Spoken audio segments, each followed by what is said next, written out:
Congress working president KTR కు స్వచ్ఛ auto rickshaw కార్మిక union నేతలు తమ సమస్యలను విన్నవించారు. నందినగర్ నివాసంలో కేటీఆర్ ను కలిసిన యూనియన్ ప్రతినిధులు తమ కష్టాలపై లేఖ అందజేశారు. తమకు అండగా నిలవాలని కేటీఆర్ ను కోరారు. తమ సమస్యలు డిమాండ్లపై ప్రభుత్వాన్ని ప్రశ్నించాలని కేటీఆర్ ను కోరగా ఆయన సానుకూలంగా స్పందించారు. సిటీ క్లీన్ గా ఉండేందుకు 30 ఏళ్ల నుంచి 20,000 మంది ఆటో టిప్పర్ కార్మికులు శ్రమిస్తున్నామని తెలిపారు.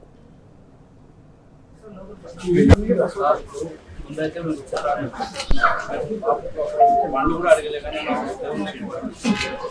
ఉన్న బండ్లు కూడా తీసుకొచ్చి కలిసి బల్క్ గార్బేజ్ అన్ని హోటల్స్ కానీ హాస్పిటల్ అన్ని దానికి తీసుకొచ్చి యాప్ పెట్టి దానికి రిజిస్ట్రేషన్ చేసుకొని మాకు హోటళ్ళకు హాస్పిటల్ ఇళ్ళకు దూరం పెట్టేటట్టు ఈ యాప్